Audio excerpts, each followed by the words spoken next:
I think a lot of you know me. I serve as the Chief Representative for Urban Land Institute in Mainland China. Thanks for attending tonight's seminar on urban regeneration. Now, this is the first event that we're doing for a study on urban regeneration. In November last year, ULI Mainland China applied for and received a grant from ULI Foundation for a study on 10 principles of urban regeneration. And I think we were one of the 16 district councils globally to receive a grant from ULI Foundation. And since then, we have identified 11 member companies who have committed to sponsor this study at 20,000 renminbi a company, and we're looking for additional 10 companies to sponsor. I mean, we could have actually received more from our individual contributing companies, but we wanted to widen the scope of supporting participants for this study. The outcome of the study will be a 10 principles report, similar to the one that some of you may have seen. This is a report that came out in December called 10 Principles of Building Healthy Places. We also have a Chinese translation, which was released in our annual meeting last December. And 2 years ago, we did a similar report called 10 Principles of Sustainable Large-Scale Urban Development, and that was based on examples in Hong Kong. And that was also funded by ULI Foundation and support from our member companies. Now, in addition to this 10 Principles report, we are planning on having a series of documentary, or tapes actually, that will be posted on ULI website. So tonight's presentation workshop is being taped in the hope that we'll actually post it on ULI's website for viewing by other people. Now, before we start the seminar, I'd like to just give you some update on what ULI has been doing in the last few months in mainland China. Now, the next urban regeneration study related event will be on March 27th, 28th. That'll be an invitation-only event for about 50 people. It'll take place at Life Hub at Daning in Jiabei District. It's a 2-day event with about 50 people. We'll have visitors from outside China, such as ULI Senior Fellow Tom Murphy, who actually transformed Pittsburgh while he served as the mayor of the city for 12 years until 2006. And also former vice mayor of Seoul, who was in charge of Cheonggyecheon project, and also the subway and transportation infrastructure. And again, that'll be on March 27th to 28th. We are launching a ULI Mainland China Leadership Institute, and there are copies of this brochure, and this is for 25 or so more senior real estate professionals who would like to know more about land use related topics. And this is going to start in April. And these are the topics. First, on April 18th, we'll have a 4-hour session on transit-oriented development. It'll be taught by instructors from RTKL and Shuyan Land. By the way, the sessions will be 4 hours in length, and then it'll be followed by either lunch or evening cocktail party. And May 16th is Retail Anchor Mixed-Use Development Project and Operation by Chongbang, Real Estate Law, Sustainability Program for Developers. In July, that'll be AECOM and Shuyan Land. And then on September 12th, we have Sustainable Urban Planning by B+H. And the last event will be on conversion and retrofitting of industrial buildings for alternative use by Lifestyle, which is the owner of this building that we're in right now.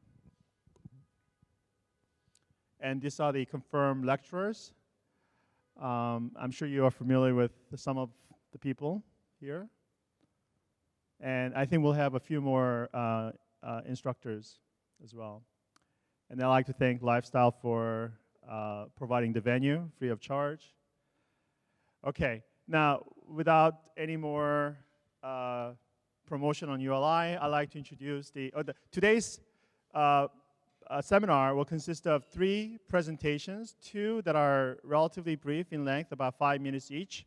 And then after that, we'll have a speaker who's going to give a 20-minute presentation, and that speaker will also serve as the moderator for group discussions, okay? The first speaker is Don Johnson, who is a longtime ULI member. He's an independent urban planning consultant. Okay, so Don. Okay. I'm going to go over here. Can you all hear me? Okay. Thanks. As Ken said, I'm an independent urban planning and development consultant. I've been in Shanghai for about 8 years. And I've done a lot of work on urban redevelopment from the developer side and also from the consulting planner side. So when putting together my ideas for this presentation, I thought, what can I say in 5 minutes that will sort of get this conversation started? And I thought back to conversations I've had with people about urban regeneration. And often there's a kind of disconnect. Because urban regeneration covers a wide variety of practices, some of which are quite similar and some of which are quite different. And sometimes it ends up that people are not talking about the same thing. So I am presenting tonight, very briefly, what I'm calling a taxonomy, which is my fancy designer word for a list of different kinds of urban regeneration that I see happening in China right now, with the idea of getting to the question, are we talking about the same thing? I think the most important distinction to make talking about urban regeneration is, are we talking about development that replaces the existing context or development that preserves it? Urban redevelopment, or what you might call urban renewal, where you scrape the site clean, has been going on in China, well, really since the revolution, but in particular since the early 90s, I think. And you know, all of Shanghai that we see around us is a product of this now. Urban transformation projects where you maintain the existing context and provide new uses. When I first started working in Shanghai about 8 years ago, you could count on one hand the number of adaptive reuse projects in China. It was just not being done. Today that's very different. There are quite a few. So I'm going to go very quickly through 5 sort of subtypes of projects that I see happening a lot. It's by no means comprehensive. It's just intended to get the conversation moving.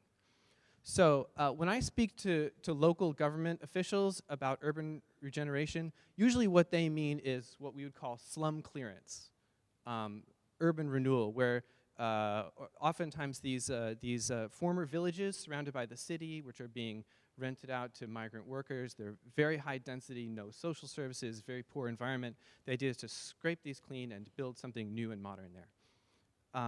Another kind, which there's more and more of these days, is brownfields redevelopment, where large industrial concern is being moved out to the suburbs, and there's a big plot of land being made available. This is, of course, the Shanghai Expo.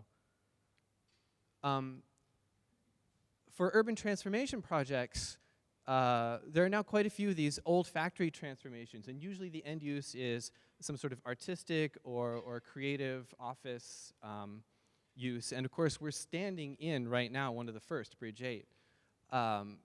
These are now quite common. And of course, the retail entertainment district, this is the process whereby old neighborhoods become Starbucks. This particular one, I think, is in Beijing. And there are now quite a few of these as well. And finally, a more organic process by which individuals and small developers take buildings, repurpose them for new markets. And we're starting to see a lot of this now too. In Beijing, at Nanluo Guxiang, or at Gulangyu Island in Xiamen, places like that, or the French Concession in Shanghai. So that's my list. I think most of the urban regeneration you see in China falls into one of those categories. But I'm happy to hear, I would like to hear from people whether you agree or disagree. These two sort of different approaches, they're not one is better and one is worse. They're just different tools for different jobs. They actually share a lot of similarities compared to greenfield development in terms of how the projects actually take place. And it's not uncommon, like in this picture, to see both approaches being used for the same project, where part of the site is being redeveloped and part of the site has buildings that are being preserved.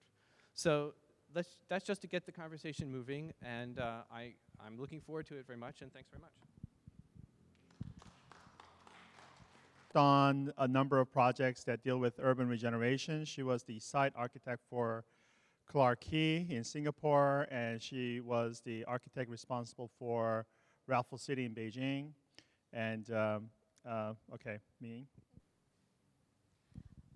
Good evening, everyone. My name is Ming Yin. I'm from Spark, and today I'm going to speak about urban regeneration through a case study of a master plan we've done in Taizhou from an architect's perspective. So this is the site in question, actually. This is the site in question, and today I'm going to focus on the waterfront development.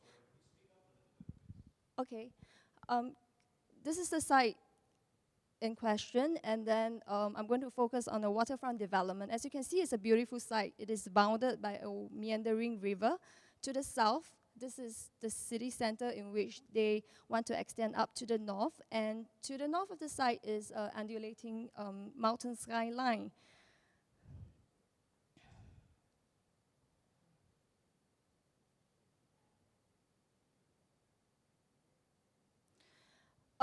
So this is actually the entire master plan that we've generated, and through the design principles of this master plan, it's about connecting the area that we are designing to the entire adjacent site.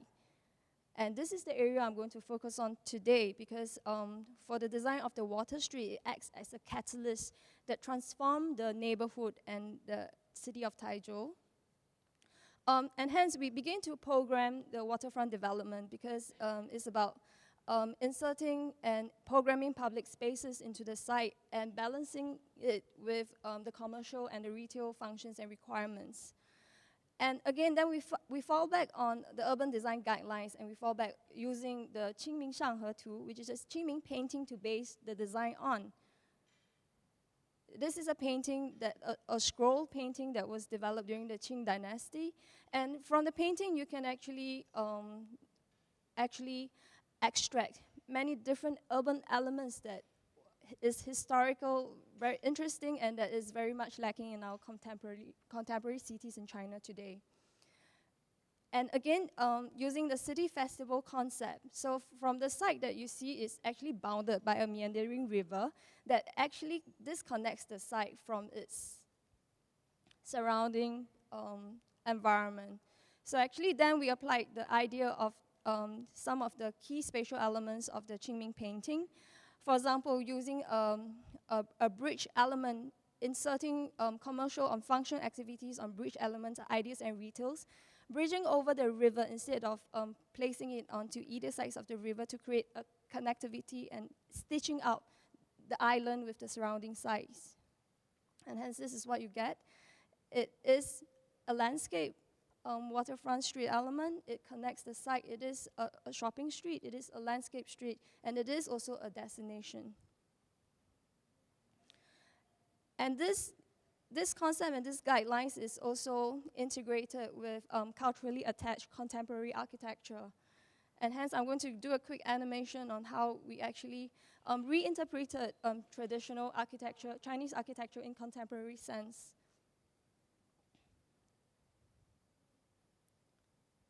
Using these bridging elements, slope roofs elements, reinterpreting courtyards, and becoming a bridge element connecting the island with the adjacent site. Retail streets.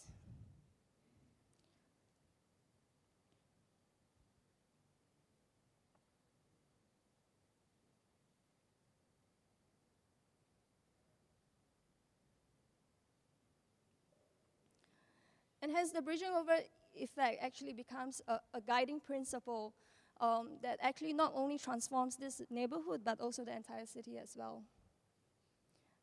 And really what you can see is that there are precedents in the past and in our current cities that uses these ideas.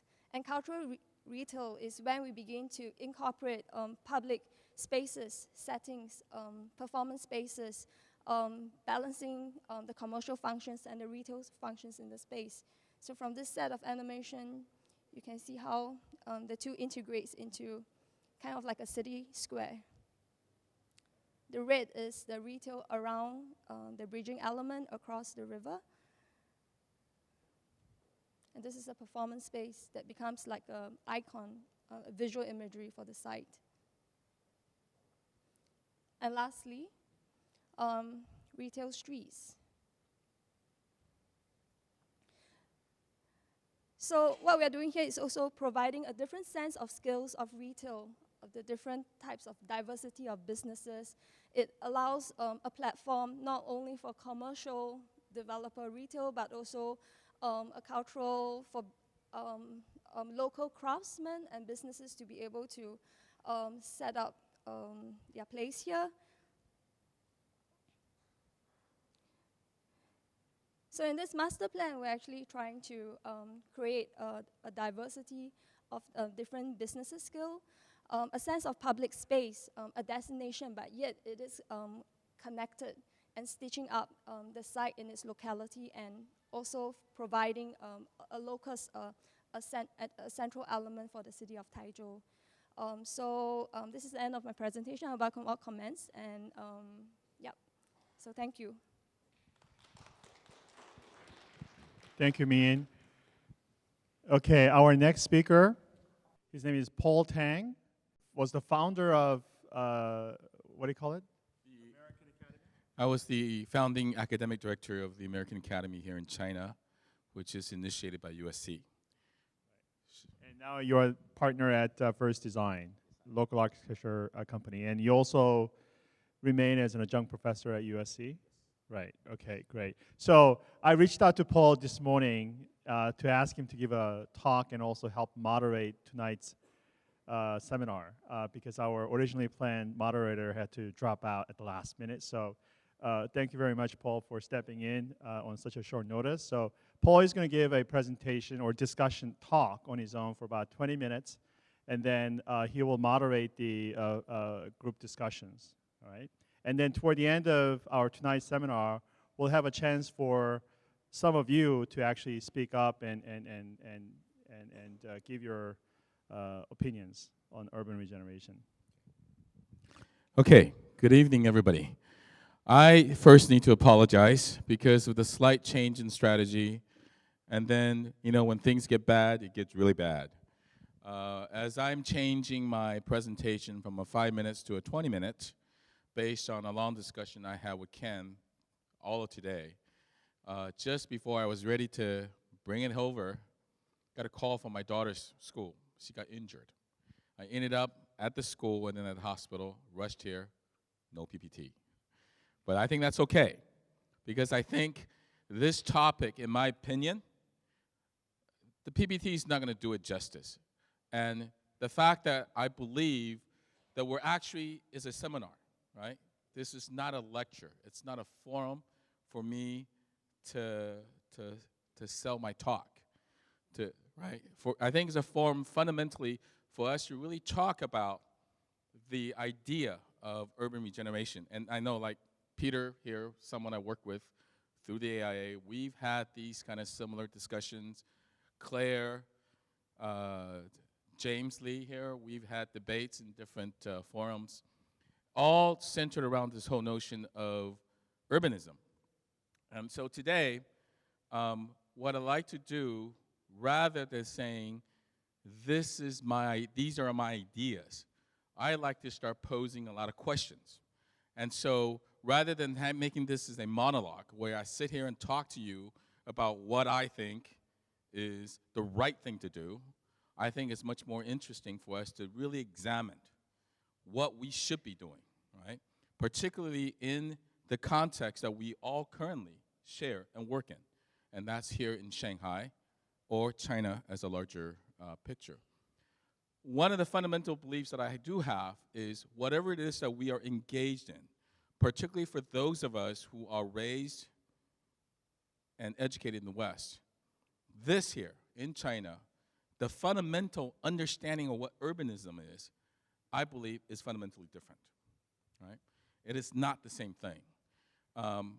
In my partnership, when I decided to come to China and exercise my professionalism, my trade, I had the options of collaborating with colleagues who I graduated with in the US, and also had invitations from associate architects that I've worked with in the past, when my practice was in fact in the US.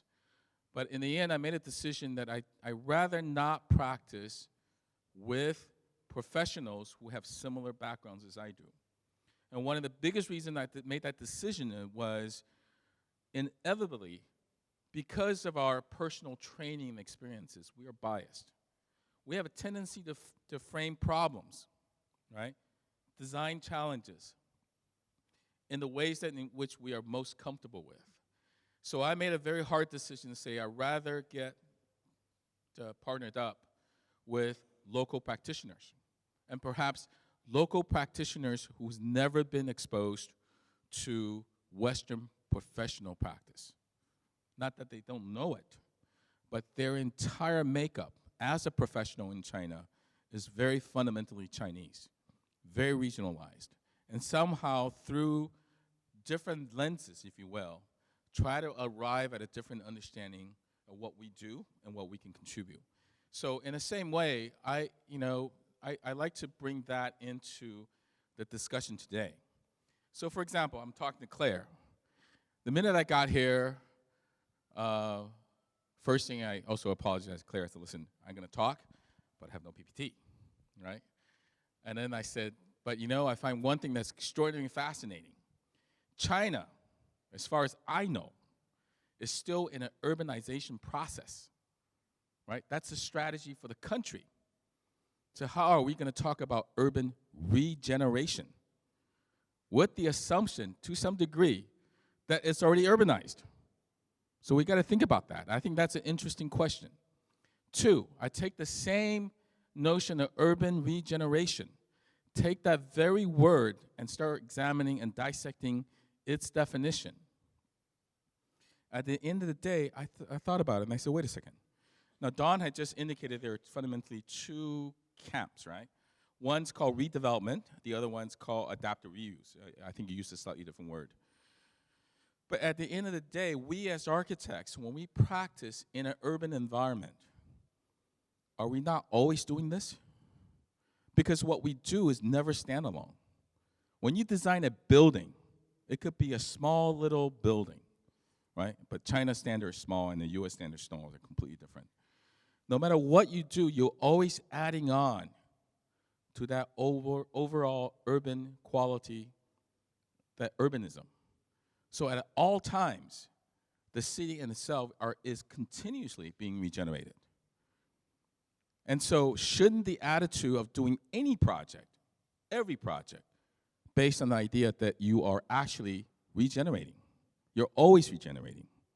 Whether it's the scrape clean, start all over, or in fact, it's the development of a brownfield, or in fact, it is, taking something that exists and then make a change to it. Make it into a different catalyst. Make it so that it's something different that begins to happen to it.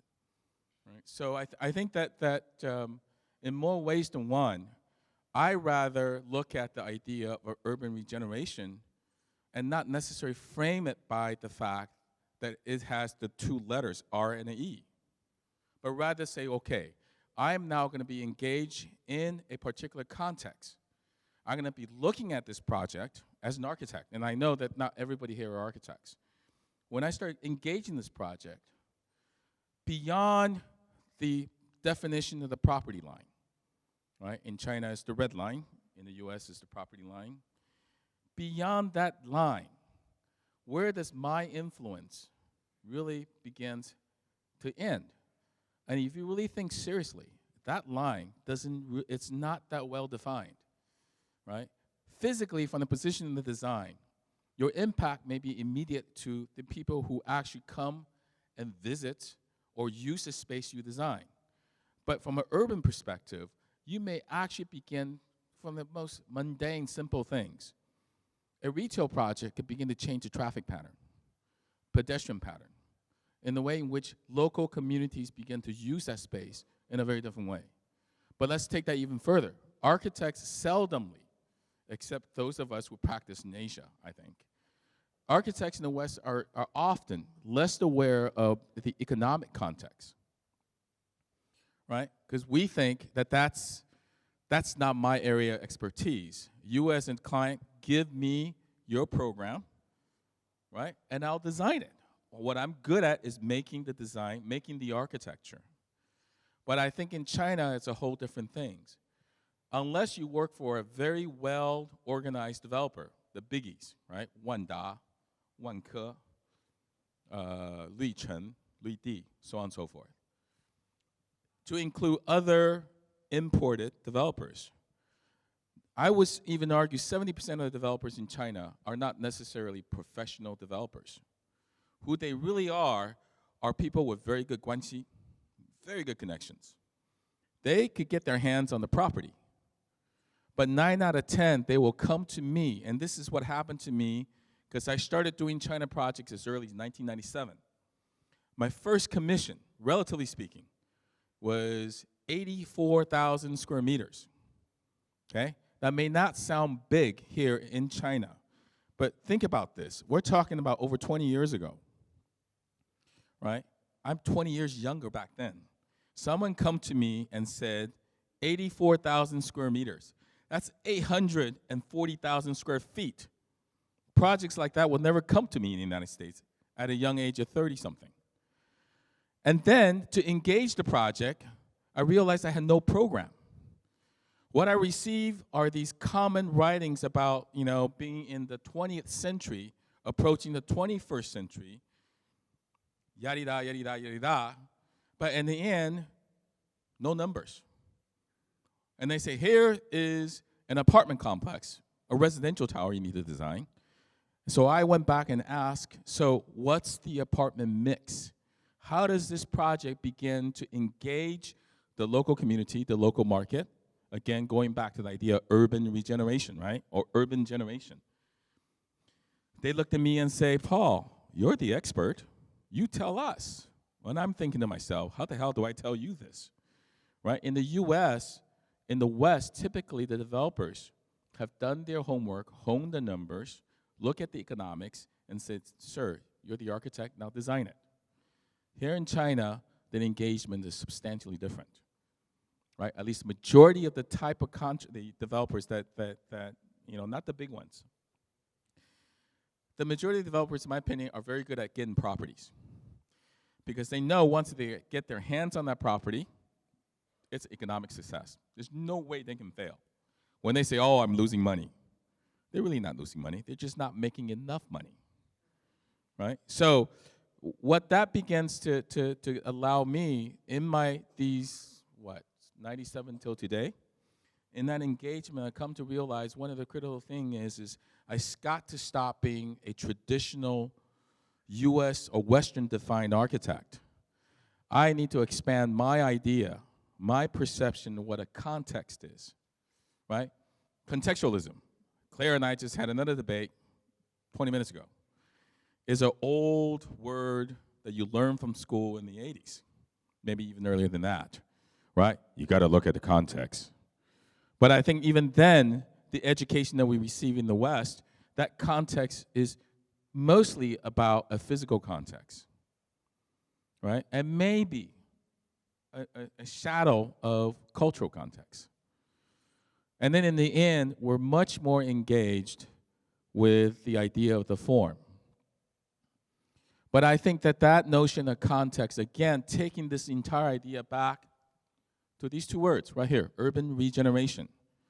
The minute it becomes urban, the minute that you can talk about the notion of regeneration, I think that idea, first of all, at least I as an architect, and those of my colleagues out there who are designers, take yourself out of the equation of making form or designing buildings. But rather say now, I as an architect, particularly in the China context, the client now is going to come to me and say, what do you think is the appropriate mix of programs? What I'm actually now is playing God. I am dictating, based on what I design, how people is going to live, how the economy is going to work, how this entire process, right? And the end result is going to affect the entire lifestyle. So in that sense, you're no longer just designing a building, right? You are actually, in a true sense, designing the city or redesigning that city, urban regeneration. So from that point of view, if you really look at it, I think a lot of times, again, this is discussion how it can, urban regeneration, and I must thank ULI to bring this topic up because I think it's an extraordinary, interesting topic in two senses. Number one, I think the topic is so broad, and I guarantee you, within this audience, if there's a banker, a developer, a designer, a urban design consultant, such as Don here, everybody's notion of what urban regeneration is going to be different. Everybody's critical approach to looking at what they think is critically important to allow the regeneration to happen is going to be different. Okay? For some, even within architects, two different architects going to have very different ideas. And not to intend to offend Spark, okay? The presentation, I forgot your name, I'm sorry, was perfectly legitimate. Very well presented, right? But at the end, and again, I'm being extraordinarily critical, okay? I have to ask, so now we talked about Chinese root forms. We looked at the Qiming Shanghe Tu. But one of the biggest problems I see in that is there was, what were the four major categories? The four approach. There was a cultural, what was the first one? Leisure, cultural, what's the other two? I don't remember. Huh? Well, in any case, there were four major categories, right? My problem with that is at the end of that first word, on the second word was retail, retail, retail, retail. Do we live just to buy and sell? I don't think so. I think to truly talk about anything that's urban, retail is very important, right? Particularly in our society today. But I also need to start thinking in different ways. What happens when the store closes? You are using a tremendous amount of resources that occupy that entire lake, right? And you got residentials on both sides. What happened during after hours? Do you shut the gate, lock it down, and say, oh, we're closed, now you can't come in? So what otherwise is considered a public urban amenity, at a certain amount of time during the day, it's not public. So how is that then begin to create a different idea of urbanism? Okay, and the same thing, in China, a gated community is a given. But can we think differently? Are there other ways to reestablish the sense of security? But one thing I will also admit, and I'm going to digress a little bit on that notion of urban renewal, right? Because if I talk a little bit about the American brand of new urbanism, right? And I'm sure some of you are familiar with that. Some of you may be object to what that really is, while others may applaud it, right? I'm going to take a very neutral position. For them, anything that's gated begins to negate the entire premise of new urbanism, which is about publicity, publicness, about community, right? In my own office, on project we work on for developers, right? The entire thing, the Chinese, we call it 熟人城市, no, 熟人街区, right? That was this thing I'm trying to sell to my clients. And then when we sell them the whole idea, and what that really means is an entire community where everybody knows everybody, right? So by the end of the day, guess what we do in terms of design implementation? The car, has to go to your house into a garage. Okay?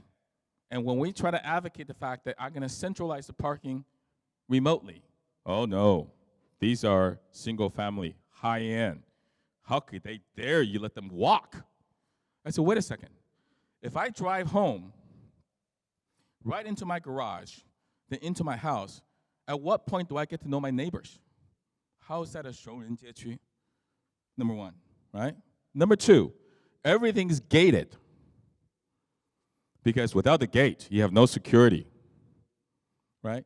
Stephen Hall tried the same thing at the Link Hybrid, right? So the MoMA developer asked him, say, listen, you know, it really isn't working. So can you design a gate around this thing? Stephen says, no, it's meant to be completely open. So then he hired another designer, put a very traditional Chinese tile roof gate all around that, and the retail inside next to dead. There used to be a cinema. That cinema is hardly operable. Okay?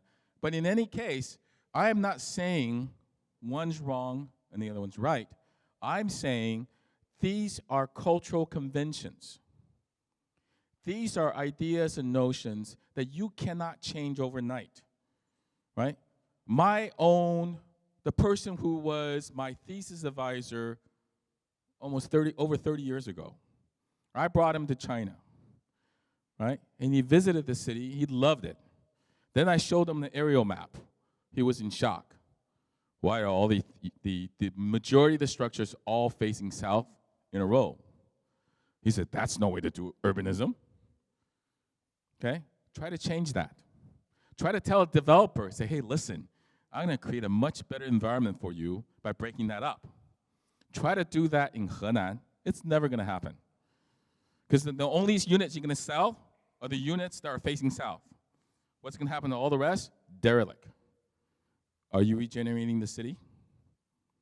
You can make the city look much more interesting by my Western standards, much more fascinating, better designed, quote unquote, but economically, culturally, completely useless. No one's going to live in them. What then? Because I take that, you know, like soldiers, all in a row, all facing south, right? I look at your ass, and that's all I look at. Because the other units can't be looking this way because it's facing north, right? Row after row after row after row. By Western training, that is the worst urban design approach you can possibly take. But what then is the solution? What, you're going to go tell a Chinese, oh, wait a second. For a better city, can you please not face south? It's trying to tell a Catholic, when you walk in the church, don't do the cross. It's never going to happen. It's not that it never will happen, but you got to find a mechanism to allow them to understand, possibly through education, or we as designers need to find a different way to frame the issue. Because at the end of the day, when you really look at those type of communities, yes, there are problems, but at the same time, it has a whole different set of urbanism that happens. And some of them, in my opinion, actually works. I was completely lost in the city of Riyadh one night. The client says, I'll have somebody walk with you. I decided to walk on my own. I got lost. But I got to tell you, it was a cloudy night. I couldn't see where the stars and the moons are. No idea where I am.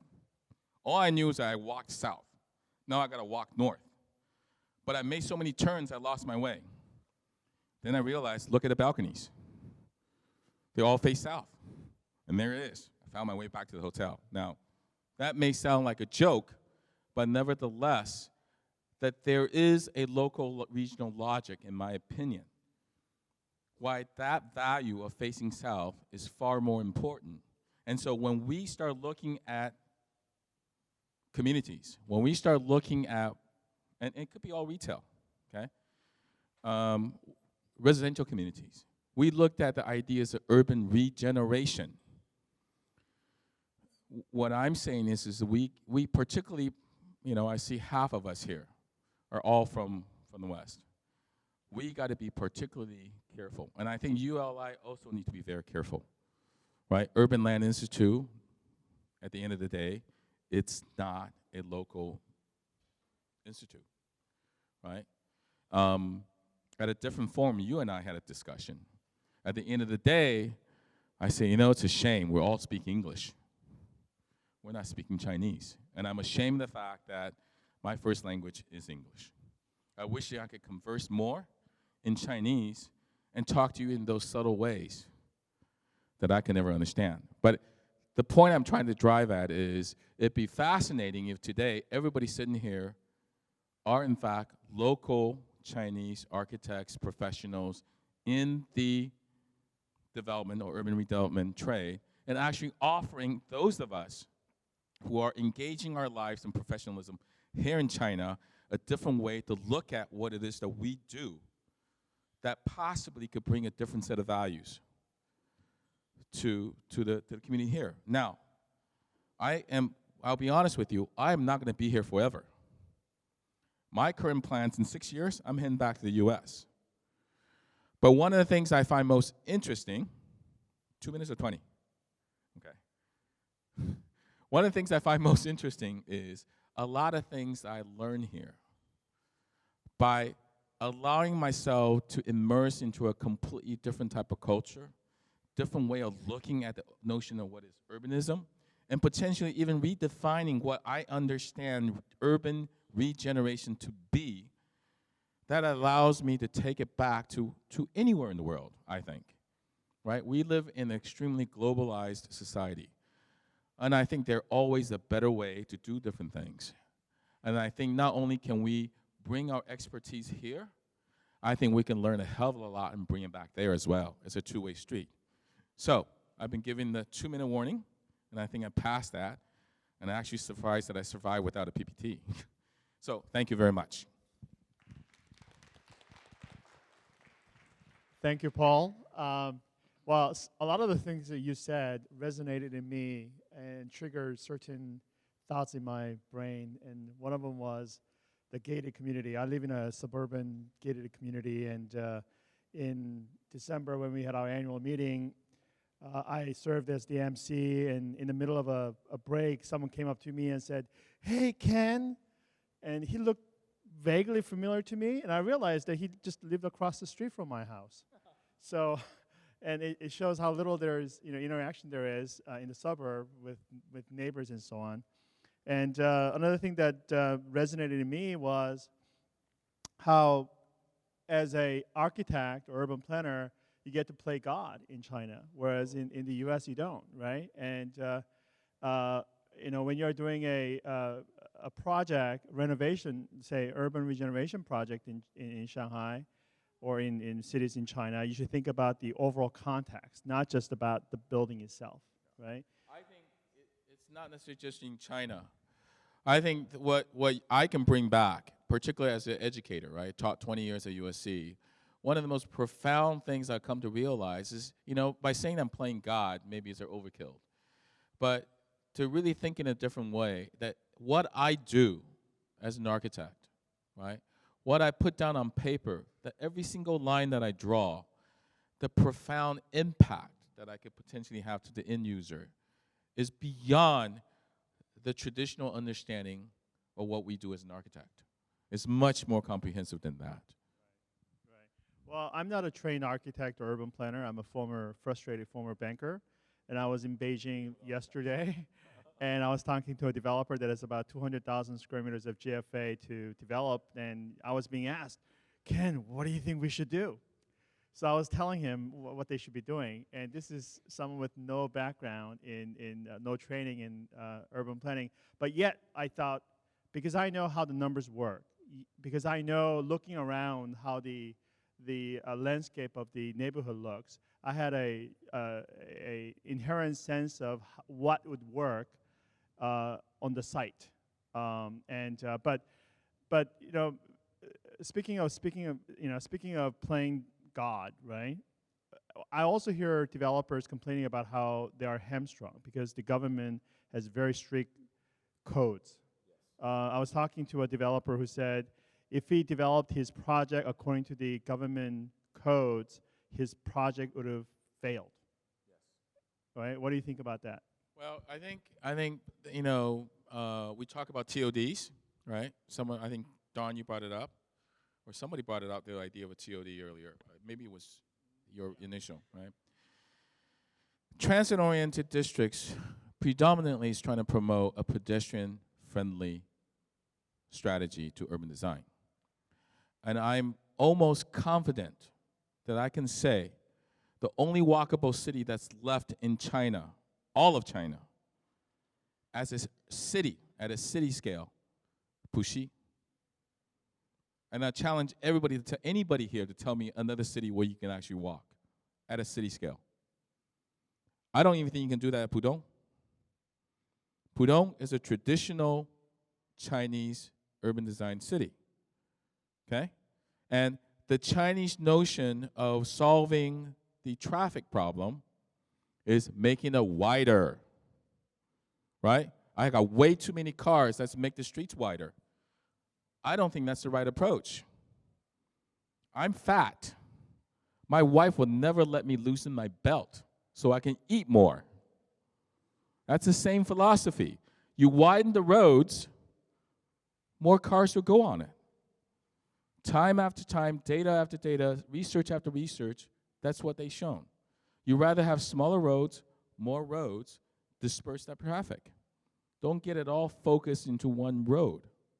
So big boulevards is not going to help you.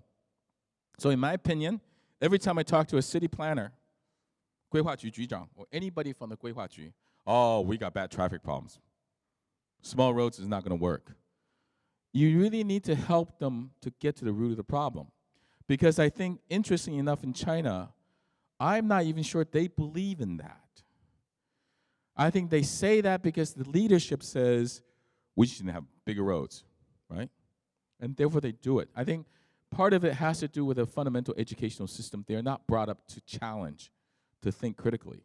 Not that that's a bad thing. What it is that you need to start helping them to look at things in a different way. And then you need to learn, because there are valid points that they make, right? Then you need to find a middle ground. All right, great. Okay, I promised at the start that we'll have group discussions. So what I like to do is ask for questions. What do you think we need, what are the topics that you would like to discuss in small groups of maybe 10 or so for the next half hour? And if you like, does anyone have a burning issue or statement that they would like to make right now? Okay, great. Thank you. I'm an urban designer and planner. I think through the entire night we've been talking about the architect and the responsibility of a city planner. But I've been here for a year and a half in Shanghai, in China. I feel like some of the pressure and the development of the city has to be on the user. They don't know how to inhabit the urban space. I know this because I ride my bicycle, and half of them I want to run over with my bicycle because they're walking on the street instead of the sidewalk. So I think we need to be a little bit more critical and sort of help them understand and own what we're offering them. And then I think then it could be sort of a cohesive city, a cohesive neighborhood. Because if they don't know what it is that we're trying to do and engage them, then I think it's a loss. Because it's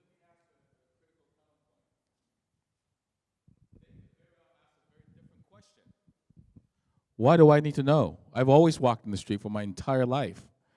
So why do I need to walk on a sidewalk? Is it because you said so? Why is that valid? I'm just posing, right? I'm not, right? My job is to tease this thing, prod it, add the spices on it, to get you guys to think about these things. Have you ever thought of those ways? the whole government and China is funding this urban generation. So we're developing, and they need to learn how to use it. I mean, it's that. Could I ask some very, very good point made, I think. You mind, Ken? Okay. I got to have some challenges from some local Chinese citizenries here. what I hear, and I don't think that's what you're implying, but I could twist it in that way. You're saying, hey, I'm a hire consultant from, I don't forgot where you're from. I know you and I met. Oh, okay. I'm a designer with a lot of experience from RTKL. Your government just hired me to come here to help you, to teach you how to walk in the city. What are you going to say? Well, I'm exaggerating, right? I'm purposely punching the line there. Because the way I'm thinking about this is, wait a second. I walked my entire freaking life. Now, who are you to come and tell me how I should walk in the city? Can the city be, in fact, designed in a different way? Because let's look at it a different way. Cars in China has priority. I call it offensive driving. Grab it first, get it there first. In the US, we're defensive driving, right? We're always looking for the pedestrian. People tell me, oh, you got to be careful driving China. You hit somebody, you're going to pay. And yet, if you see someone walking across the crosswalk, you floor it. You get around them and get beyond them first before they cross. Why? Why is that? I designed the Bamboo high-speed rail station. Okay? Client came to me and says, oh, we need a very well-organized taxi stand. So I take what I know of a taxi stand from the West, designed it. So finally the station was done. He calls me back in for a meeting. I go to Bamboo, and I was busy on my mobile device, emailing. Walk up to the taxi stand and stood there and waited and waited and waited and messing with the phone. Finally, the security come up to me and says, you look familiar. I've seen you come on site quite often. I think you're the architect. He says, why are you standing there? And then at that point, I looked up. Nobody's using the taxi stand.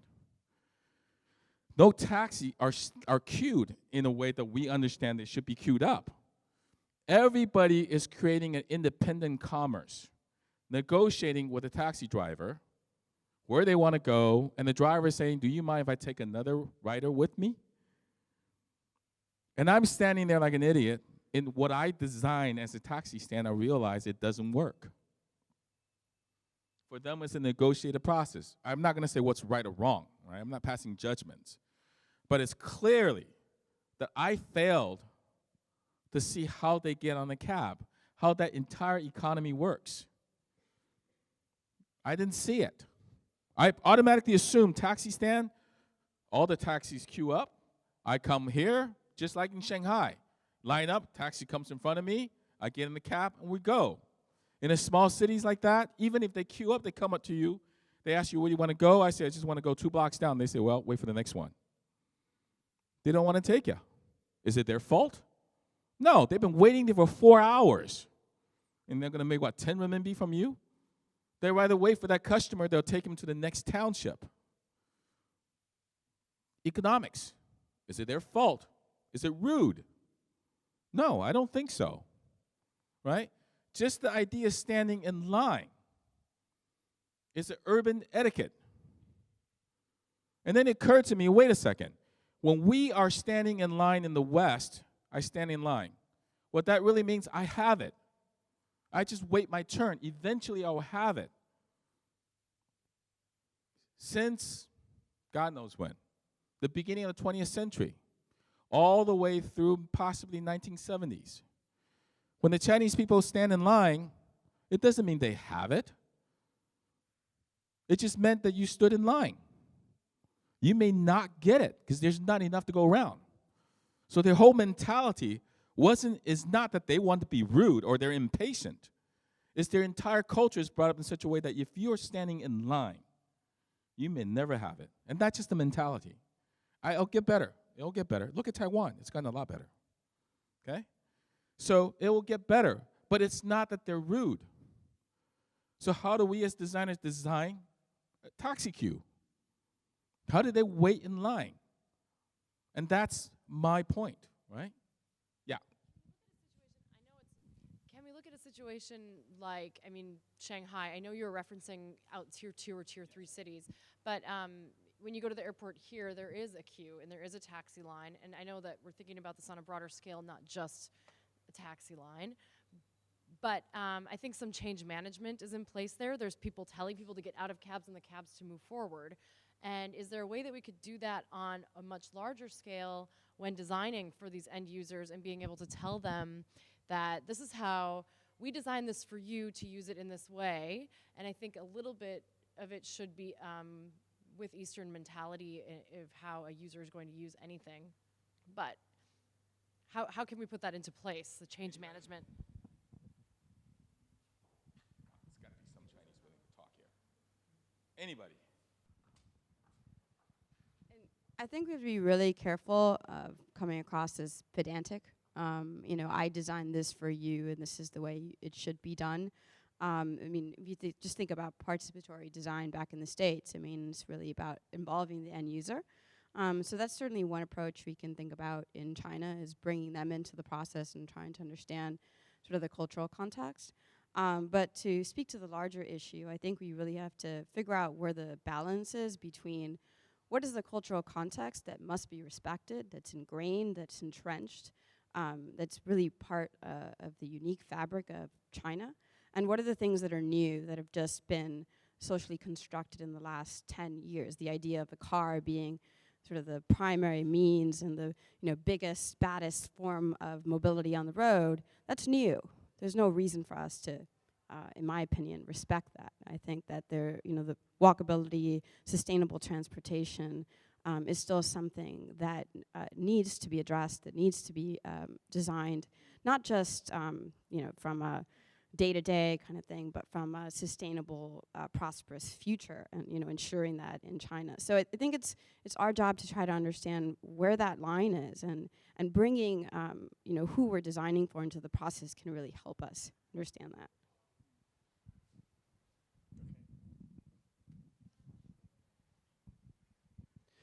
I actually, everything that so many people have talked about, it's all interesting. But what I would like to propose is to come back to what we started out with, and urban regeneration. You can take sort of a lot of license, and you can include a new Starbucks that comes around the corner.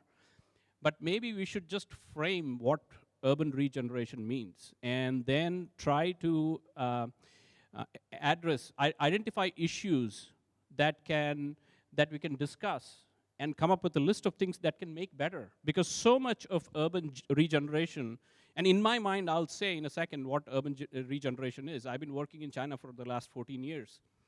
And perhaps come up with a list of issues that really shape urban regeneration, and create problems as we see it commonly, and how we can actually better that. And urban regeneration, it has so much to do with policy, public policy, and also the zoning code, which is a part of the policy. If you assume that it's a part of the public policy as well, is that when there is as the land values grow, there are areas surrounding the city where people have been living for a long time, whether it's a village or it is sort of a suburban development that came up without any permits. The government wants to make money and sell the land to a developer. We all know this, at the highest price possible. And the price the developer pays is so high that he actually needs a very high FAR to build enough square footage or square meterage to give replacement housing to the people who are living there, plus build market rate housing and other stuff that he could make money. So this actually, to me, is urban regeneration. Okay, so if we all agree that this is sort of the urban regeneration that we should be concerned about, because this is the regeneration of scale that actually matters. So what are the issues? Zoning law is a big thing. Okay, can zoning law be changed? We all know the problems with zoning laws in China. How can that be changed? If so, if there are 3 things that we propose, what are the 3 things that can actually make a huge difference? You know, I think if we can focus our discussion in that direction, it will be great. And I think you framed 2 very good things. One of the first, you brought in the notion of relocation, right? And how that ties into the economy of development. And I'll give it to you in a second, Jim. You know, the thing that I kept thinking about was, you know, those of you who understood how Tianzifang developed, that's a very grassroots co-op, right?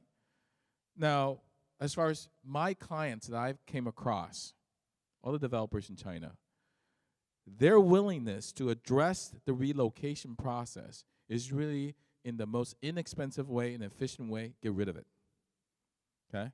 Make it so it doesn't exist. But the minute you start to advocate, to talk to your clients, says, hey, let's do a little bit more, because at the end of the day, because now more and more relocations are in place. It's not necessarily taking them to a different area now. They all demand to be in place. So when you have that, now you're really talking about true regeneration, because you're keeping the existing population. You're not recycling into a higher, more privileged class. You're actually now really looking at it as an urban situation. I'm just curious as why you can't allow the developer to be a little more creative. Now, obviously, the developer is trying to make money. So he's trying to minimize his cost in doing the relocation project. The person who's being relocated is seeing this as a economic opportunity, right? I can use the fact that this developer needs my property, and I'm going to make some money out of it. Well, why can't that be a co-op? So what I like to do is I like to now divide the group audience into, say, 3 different groups, right? One is on the definition of regeneration, right? What should regeneration achieve, right, for the city and for the people? So that's one group. Another group is going to be on what are the, actually we had a meeting, a dinner about 3 days ago with about 10 people who are on the executive committee for the study. And we talked about how we should conduct the study. Instead of deciding on 10 principles, someone suggested that it'd be better to start with what are the key aspects that we should think about in discussing urban regeneration. So what are the important, I guess, domains? I think domains was the term that was used. What are the important domains, such as, you know, housing or livability and so on? So I would like to have the second group to touch on the issue of what are the key domains in discussing urban regeneration. And the last group that I like to have work on is what are the challenges, barriers of urban regeneration in Chinese cities, right? So, and I'll give I'll give you 20 minutes to discuss. So how about this? For here, it'll be the definition of urban regeneration or objectives of urban regeneration, right? And here, the second group is domains of urban regeneration, right? And then lastly, challenges or barriers of urban regeneration in Shanghai. Okay, can we do that? I'll give the audience 20 minutes to discuss. And then what I like to do is have each group nominate 1 or 2 members to give, you know, maybe a 3-minute, 4-minute summary of their findings. Why don't we find 3 volunteers to lead the group right now, to get it organized? Okay. Yeah. Can I get 3 volunteers who might have interest in these 3 topics or related to these 3 topics? Because I think if you start hybridizing them and moving in a different direction, we still achieve our goal. So 3 volunteers? Don? Okay. Don will take on the definition group. Anybody else? Oh. Jim? You want to take on a group? Okay. Which one would you?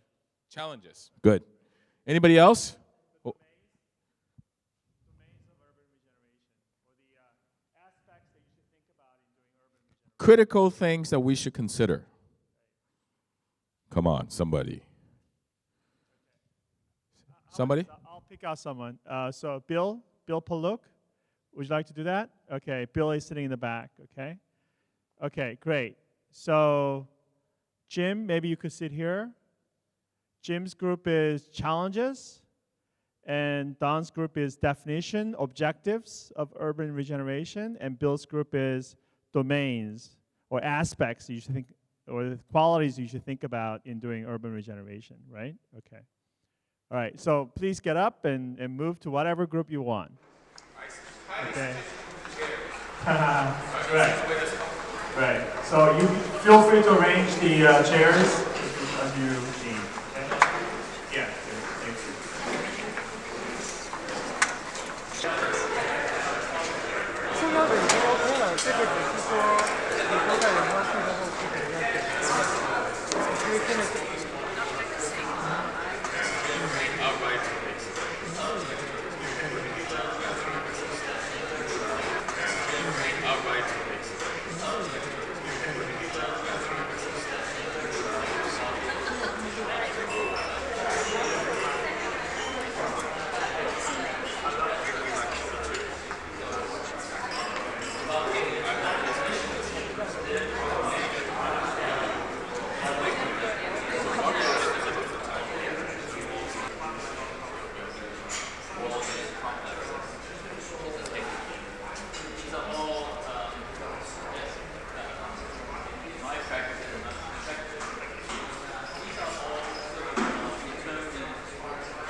Okay, sorry, we'll have to stop here. So if you can, please go back to your seats.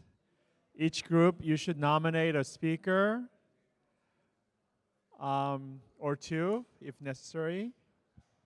Okay, so I think we'll go with the definition of urban regeneration. So do we have a speaker? Okay, great, okay. Don? Okay. Each speaker has 3 minutes. 3 minutes, all right. Well, if I said that we successfully defined urban regeneration, I would be lying. I can put out some of the issues or questions that we discussed, all right.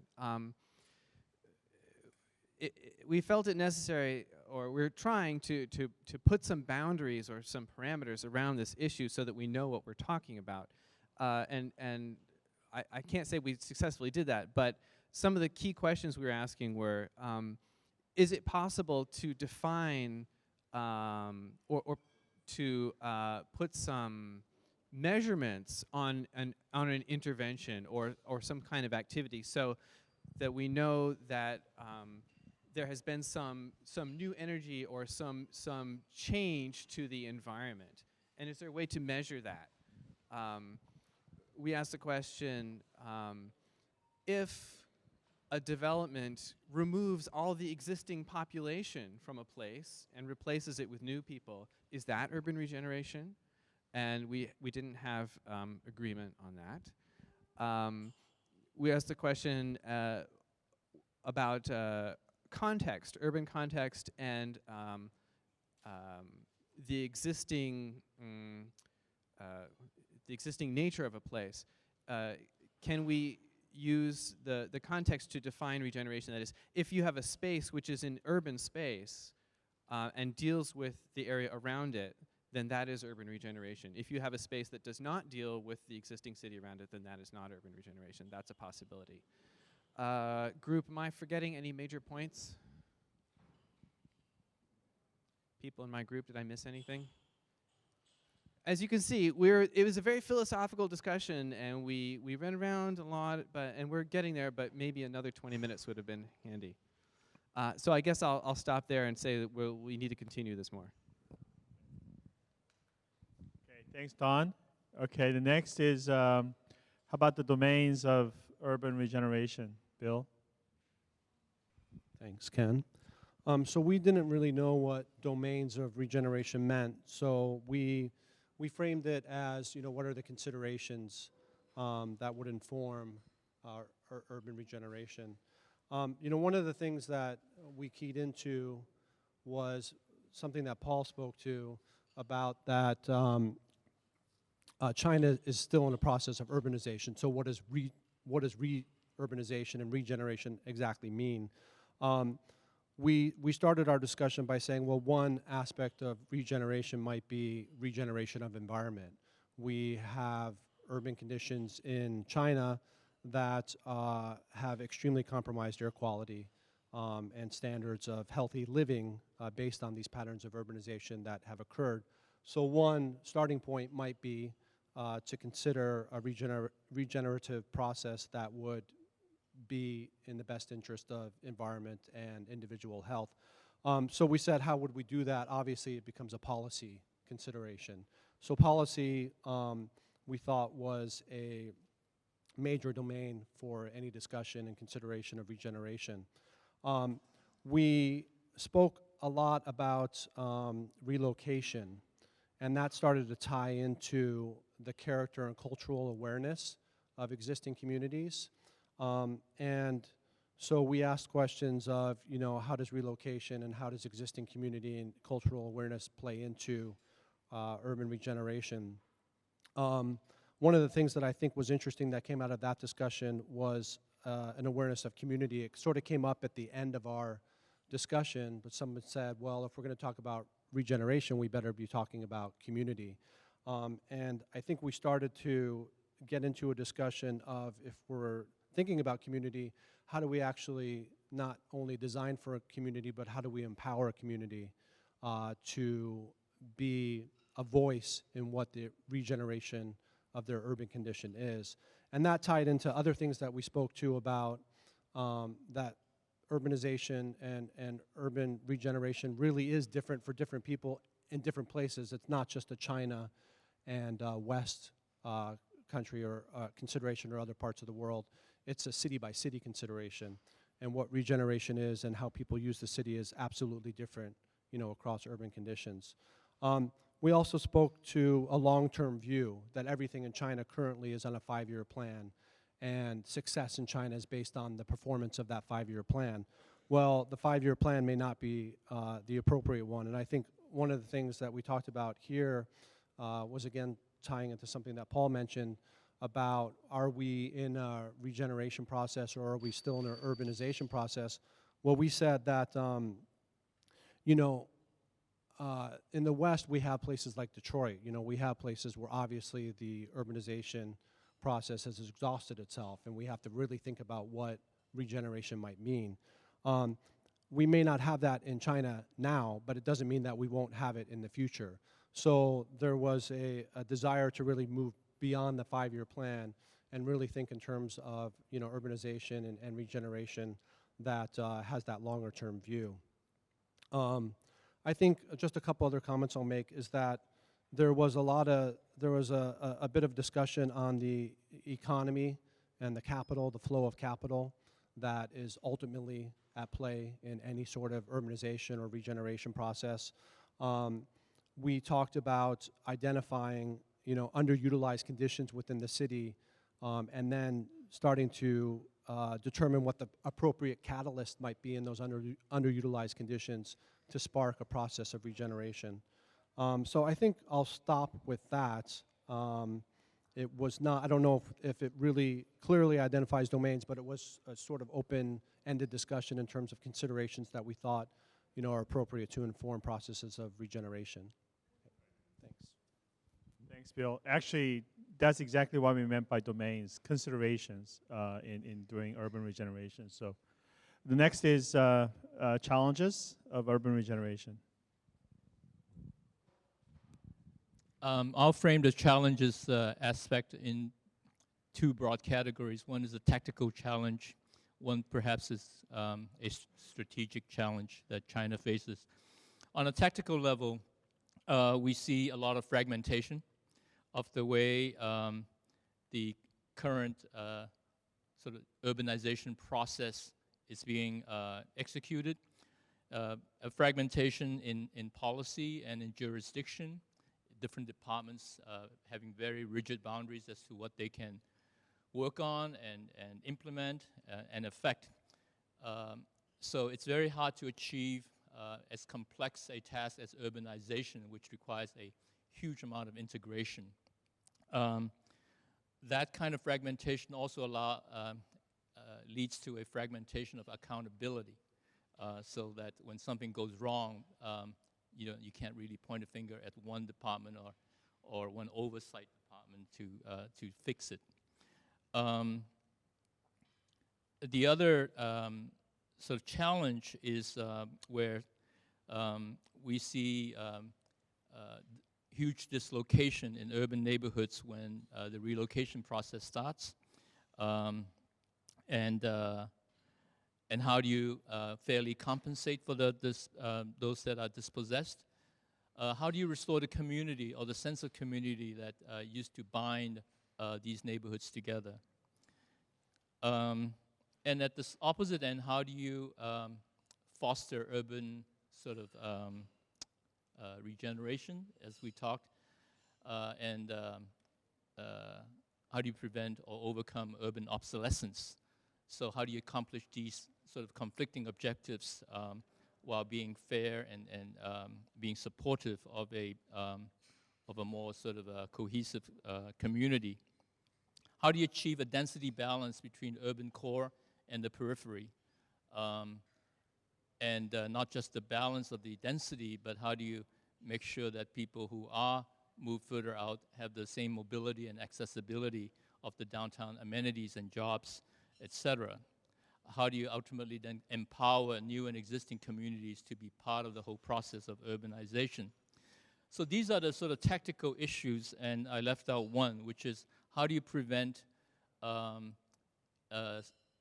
sort of successful strategies like repositioning old districts or old buildings? How do you prevent that from being a fad and everyone just copies it?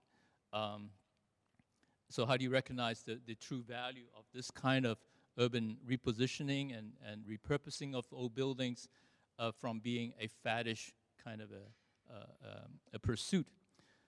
So apart from these tactical considerations, we also looked at the broader strategic issues, and that is how do you put all of these sort of topics into the broader challenges that China faces, and regeneration is really a subset of the broader urbanization challenge today.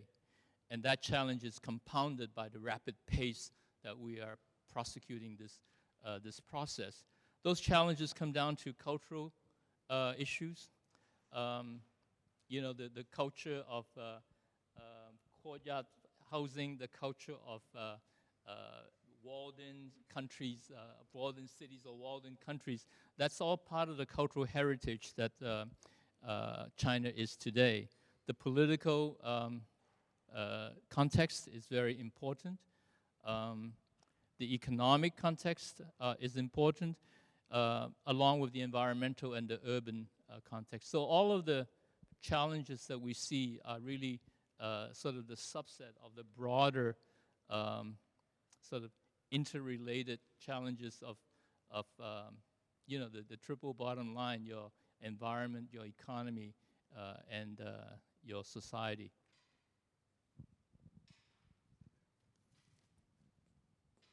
Thank you, James.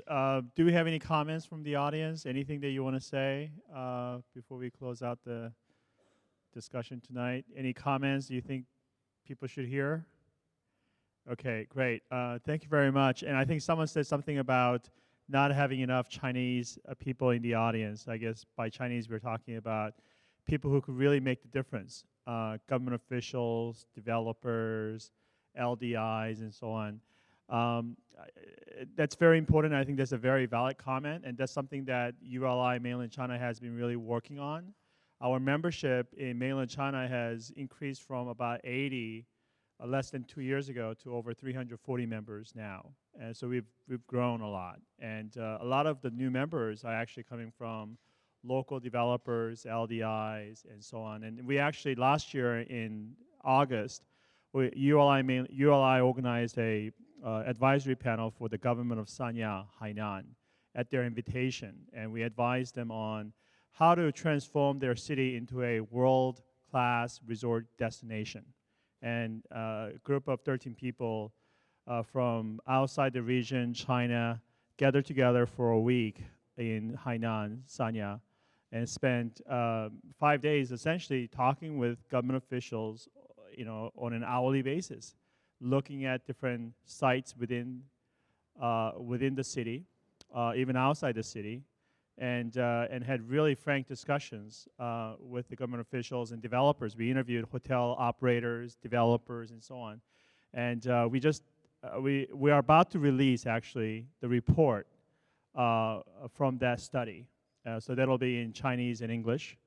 So we're trying to make real impact in China. We're actually working with the China Center for Urban Development within National Development and Reform Commission, which is the agency in charge of economic matters for China. And CCUD and we are working together on a number of different issues, such as training mayors, public officials, and so on. And I mentioned earlier that on March 27th and 28th, we'll have a 2-day workshop on urban regeneration with 50 invited guests, both from locally and from abroad. And our intention is to invite, and we already have committed government officials, local government officials, to attend the 2-day workshop. And at the end of that workshop will be a 1.5 session with China Center for Urban Development in their own forum on urban development in China. It'll be in Mainland, and we already have a list of Chinese government officials, both central level and city level, such as mayors and so on, who will attend that session. So we probably have about 60, 70 people attending that session. So it'll be conducted in Chinese, of course, right? So ULI is not about just empty talks and having fun and philosophical discussions, although they are interesting on their own, but it's about really making impact. So if you're interested in this urban regeneration study, as a participant or as a sponsor, please let me know. We'll have a number of seminars before we actually finalize the report. And also our intention is to have a series of workshops with government officials to really share our findings with them and have real impact, okay? So, and then lastly, on a different topic, if you're not a member, please join ULI. If you have interesting programming ideas, please let me know. We're looking for, discussion topics, different formats, and so on. Okay, thank you very much.